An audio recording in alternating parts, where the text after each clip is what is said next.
Hello, I'm Tim Castry from Videology. Great panel.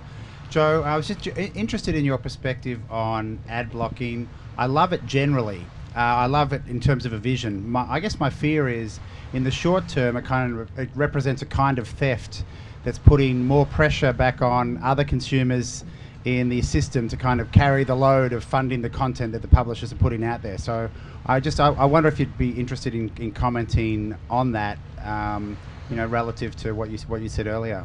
Yeah, look, maybe. I don't know where the same moral outrage was when DVRs came about. I mean, when a show gets DVR'd, we get no credit for it, and no one was, calling it a theft. It's all of a sudden when the gravy train of kind of these subprime impressions start falling off that everyone's like, this is a theft. And most publishers couldn't survive on current CPM rates anyway, so it's going to hurt them, but it's kind of like, it's one of those things that as long as the cure doesn't kill the patient, it'll be worth it.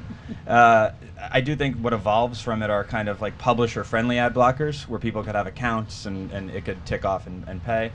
But I do think that's and I would also say the one last thing is, there was a lot of theft occurring the other way. So let's say I go to a web page and a HD, truck ad loads, and there's 3-4 cents of data in my wireless plan I just paid.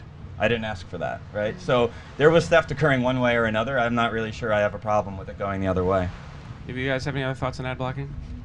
I'd just like to, Matt, the way you positioned it earlier when you asked Joe, you said, is ad blocking an evil or a necessary evil? Right, like the very Stephen Colbert. Exactly.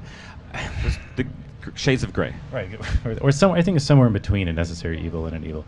No, I think you're right, Joe. All this conversation is about the same thing. How do we create a better consumer experience, a better viewing experience?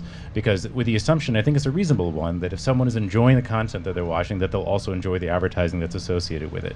Whether that's a lower ad load, fewer banners on the page, easily skippable pieces. Eventually, as you saw with ad blockers, consumers will revolt. They'll revolt if we make it awful enough. That there is a line that we can cross that they'll push back on. So all these things are good elements to get us to a better user experience, and therefore a more effective ad, and therefore business results. Yeah, great.